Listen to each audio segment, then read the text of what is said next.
আল্লাহু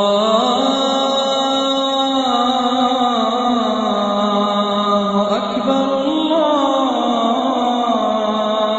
আকবার, আল্লাহু আকবার, আল্লাহু আকবার। অনেক লোকেরই ভুল ধারণা আছে যে ইসলাম একটা নতুন ধর্ম, যেটা এই পৃথিবীর বুকে এসেছে 1400 বছর আগে, আর নবী মুহাম্মদ সাল্লাল্লাহু আলাইহি সাল্লাম হলেন এই ধর্মের প্রতিষ্ঠাতা। সত্যি বলতে ইসলাম পৃথিবীতে আছে সেই সুদূর অতীত থেকেই, যখন প্রথম মানুষটা পৃথিবীতে হেঁটে বেড়াতো। আর মুহাম্মদ সাল্লাল্লাহু আলাইহি সাল্লাম তিনি এই ধর্মের প্রতিষ্ঠাতা নন, তবে তিনি হলেন সর্বশেষ ও চূড়ান্ত নবী, আল্লাহ সুবহানাহু ওয়া তাআলার আল্লাহর শেষ রাসূল। তাকে পাঠানো হয়েছে সব মানুষের জন্য। আমাদের পবিত্র কোরআন বলছে, সূরা ফাতিরের 24 নম্বর আয়াতে উল্লেখ করা হয়েছে, ওয়া ইম মিন উম্মাতিন ইল্লা খালা ফিহা নাযীর, এমন কোন সম্প্রদায় নেই যেখানে আমি সতর্ককারী পাঠাইনি। পবিত্র কোরআনের সূরা রাদের 7 নম্বর আয়াতে উল্লেখ করা হয়েছে, ওয়া কুল্লি কওমিন হাদ, প্রত্যেক সম্প্রদায়ের জন্য আমি পথপ্রদর্শক পাঠিয়েছি। নাম ধরে পবিত্র কোরআনে আল্লাহ তাআলার 25 জন নবীর নাম আছে।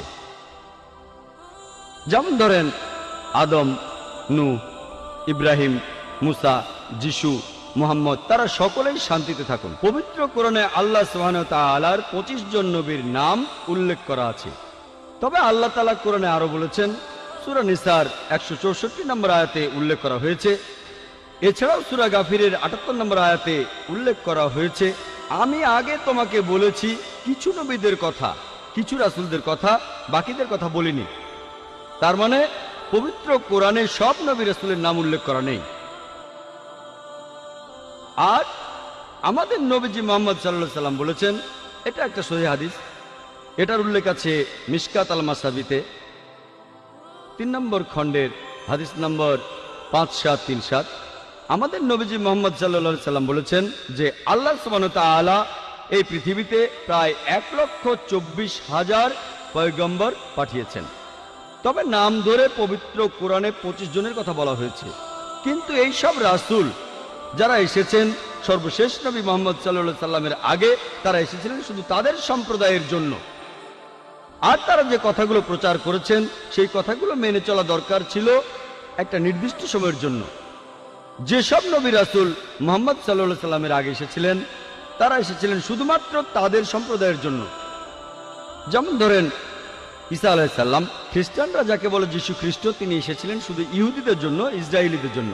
আল্লাহ পবিত্র কোরআনে বলেছেন, সূরা ইমরানের 49 নম্বর আয়াতে উল্লেখ করা হয়েছে যে ঈসা নবী বা যীশু খ্রিস্ট তিনি ছিলেন বনী ইসরায়েলের জন্য একজন নবী, ইসরায়েলের সন্তানদের জন্য। এছাড়াও একই ধরনের কথা আছে সূরা সাফে 6 নম্বর আয়াতে উল্লেখ করা হয়েছে যে যীশু খ্রিস্ট নিজের মুখে বলেছেন ইসরায়েলবাসীদের উদ্দেশ্যে, আমাকে এখানে আল্লাহর রাসূল হিসেবে পাঠানো হয়েছে। আর একই ধরনের কথা এমনকি পবিত্র বাইবেলেও আছে। বাইবেলে উল্লেখ করা আছে গসপেল অফ ম্যাথিউ 10 নম্বর অধ্যায়ের 5 ও 6 অনুচ্ছেদে যীশু খ্রিস্ট তার নিজের মুখে বলেছেন, তিনি তার শিষ্যদের বলছেন যে তোমরা কেউ জেন্টাইলদের পথ অনুসরণ করো না। এই জেন্টাইল কারা? যারা ইহুদি না, হিন্দুরা, মুসলিমরা। তোমরা কেউ জেন্টাইলদের পথ অনুসরণ করো না, আর তোমরা কেউ সামারিটিন শহরে প্রবেশ করবে না, তার বদলে তোমরা ইসরায়েলের শহরে প্রবেশ করবে। একই ধরনের কথা আছে গসপেল অফ ম্যাথিউ 15 নম্বর অধ্যায়ের 24 অনুচ্ছেদে, যেখানে যীশু খ্রিস্ট তার নিজের মুখে বলেছেন যে আমাকে পাঠানো হয়েছে শুধুমাত্র ইসরায়েলবাসীদের পথ দেখানোর জন্য। তার মানে হচ্ছে যে কোরআন এবং বাইবেলের কথা অনুযায়ী যীশু খ্রিস্টকে পাঠানো হয়েছিল শুধুমাত্র বনী ইসরায়েলীদের জন্য, শুধুমাত্র ইহুদিদের জন্য, ইসরায়েলের সন্তানদের জন্য। তবে নবীজি মুহাম্মদ সাল্লাল্লাহু আলাইহি সাল্লাম ছিলেন সর্বশেষ আর চূড়ান্ত নবী। লেকচারের শুরুতেই আমি পবিত্র কোরআনের একটা আয়াত বলেছিলাম, সূরা আহজাবের 40 নম্বর আয়াতে উল্লেখ করা হয়েছে, বলা হয়েছে, মা কানা মুহাম্মাদুন আবা আহাদিম মির রিজালিকুম ওয়ালাকি রাসূলুল্লাহ ওয়া খাতামুন নবিয়্যিন ওয়া কানা আল্লাহু বিকুল্লি শাইইন আলিমা। মুহাম্মদ সাল্লাল্লাহু আলাইহি সাল্লাম তিনি তোমাদের মধ্যে কোনো পুরুষের পিতা নন, তবে তিনি হলেন আল্লাহর প্রেরিত রাসূল, আর তিনি হলেন নবুয়তের সিলমোহর। নিশ্চয়ই আল্লাহ তাআলা সব বিষয়ে জানেন। যেহেতু মুহাম্মদ সাল্লাল্লাহু আলাইহি সাল্লাম ছিলেন আল্লাহর সর্বশেষ ও চূড়ান্ত রাসূল, সেজন্য তাকে শুধুমাত্র মুসলিমদের জন্য পাঠানো হয়নি বা আরবদের জন্য। আল্লাহ পবিত্র কোরআনে বলেছেন, সূরা আনবিয়ার 107 নম্বর আয়াতে উল্লেখ করা হয়েছে, ওমা আরসালনাকা ইল্লা রাহমাতাল লিল আলামিন, আমি তো তোমাকে পাঠিয়েছি শুধুমাত্র বিশ্বজগতের প্রতি রহমত হিসেবে, প্রাণী জগতের প্রতি একটা রহমত হিসেবে, পুরো মানুষ জাতির প্রতি রহমত হিসেবে। এরপর পবিত্র কোরআনে সূরা সাবার 28 নম্বর আয়াতে উল্লেখ করা হয়েছে, ওয়ামা আরসালনাকা ইল্লা কাফাতাল লিন্নাস বাশিরা ওয়া নাযিরা, আমি তো তোমাকে পাঠিয়েছি পুরো মানুষ জাতির রাসূল হিসেবে, সুসংবাদ দেবে আর পাপ কাজে সতর্ক করবে। কিন্তু অধিকাংশ মানুষই একথা জানে না। যেহেতু মুহাম্মদ সাল্লাল্লাহু আলাইহি সাল্লাম ছিলেন সর্বশেষ ও চূড়ান্ত নবী, আমাদের নবীজির পরে অন্য কোনো রাসূল বা নবী আসবেন না। সেই কারণেই তাকে শুধু মুসলিমদের জন্য পাঠানো হয়নি অথবা আরবদের জন্য, তাকে পাঠানো হয়েছিল পুরো মানুষ জাতির জন্য। আমরা মুসলিমরা আমরা বিশ্বাস করি যে পবিত্র কোরআন এটা হলো আল্লাহ তাআলার বাণী, এটা হলো আল্লাহ তাআলার সর্বশেষ আসমানি কিতাব। তাই কোরআন যা বলছে আমরা সেটা মানি। সেজন্যই আমরা এটাও মানি যে নবী মুহাম্মদ সাল্লাল্লাহু আলাইহি সাল্লাম হলেন সর্বশেষ ও চূড়ান্ত নবী, আর এটাও মানি তাকে পাঠানো হয়েছে পুরো মানুষ জাতির জন্য। তবে বেশিরভাগ অমুসলিম, সাধারণভাবে সব অমুসলিমই, তারা বিশ্বাস করে না যে কোরআন এটা আল্লাহর বাণী, আর সে কারণে তারা মানতে চায় না যে নবী মুহাম্মদ সাল্লাল্লাহু আলাইহি সাল্লাম হলেন আল্লাহর সর্বশেষ ও চূড়ান্ত নবী, তিনি এসেছেন পুরো মানুষ জাতির জন্য। এ কারণে অমুসলিমদেরকে বোঝানোর জন্য আমি এখানে সাহায্য আর নির্দেশনা নেব পবিত্র কোরআনের একটি আয়াত থেকে। আর আমার মতে এই আয়াতটাতে আছে দাওয়ার চাবিকাঠি, অমুসলিমদেরকে বোঝানোর মূল মন্ত্র। পবিত্র কোরআনে সূরা ইমরানের 64 নম্বর আয়াতে উল্লেখ করা হয়েছে, তাআলাউ ইলা কালমাতিন সাওয়াইন বাইনানা ওয়া বাইনাকুম, এসো সেই কথায় যাহা আমাদের এবং তোমাদের মধ্যে এক। যখন আমরা অন্য ধর্মের মানুষের কথা বলবো, সবচেয়ে ভালো পদ্ধতি যেটা পবিত্র কোরআনে বলছে, এসো সেই কথা যাহা আমাদের এবং তোমাদের মধ্যে এক। আসুন আমরা দেখি যে পৃথিবীর বিভিন্ন প্রধান প্রধান ধর্মগ্রন্থগুলোতে আমাদের নবীজি মুহাম্মদ সম্পর্কে কি বলা হয়েছে।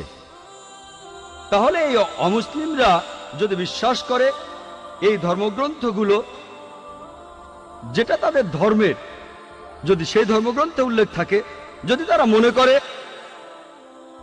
যে এটা আল্লাহর বাণী, তাহলে সেই ধর্মগ্রন্থের কথাগুলোও তাদের মানতে হবে। আসুন প্রথমেই আমরা দেখি হিন্দু ধর্মগ্রন্থগুলোতে নবী মুহাম্মদ সাল্লাল্লাহু আলাইহি সাল্লাম সম্পর্কে কি বলা হয়েছে। হিন্দু ধর্মগ্রন্থগুলোকে মোটামুটি ভাবে ভাগ করা যায় প্রধানত দুই ভাগে, যেমন শ্রুতি আর স্মৃতি। শ্রুতি অর্থ হচ্ছে যেটা প্রকাশিত হয়েছে, যেটা সবাই বুঝতে পেরেছে, যেটা মানুষ শুনেছে। এই শ্রুতি বিভিন্ন হিন্দু বিশেষজ্ঞদের মতে প্রচলিত আছে যে শ্রুতি হলো ঈশ্বরের বাণী। এটাও প্রধানত দুই ভাগে বিভক্ত, বেদ ও উপনিষদ। বেদ এই সংস্কৃত শব্দটা এসেছে বিদ থেকে, যার অর্থ হচ্ছে মানুষের জ্ঞান। আর বেদ প্রধানত চার প্রকার: ঋগ্বেদ, যজুর্বেদ, সামবেদ ও অথর্ববেদ। যদিও এই বেদগুলো ঠিক কোন সময় থেকে পৃথিবীতে আছে সেটা কেউই জানে না, তবে স্বামী দয়ানন্দ সরস্বতীর কথা অনুযায়ী, যিনি হলেন আর্য সমাজের প্রতিষ্ঠাতা, তিনি বলেছেন যে এই বেদগুলো আসলে এগুলোর বয়স হচ্ছে 131 কোটি বছর। তবে এই বিশেষজ্ঞদের বেশিরভাগই তারা বলেন বেদের বয়স আনুমানিক 4000 বছর।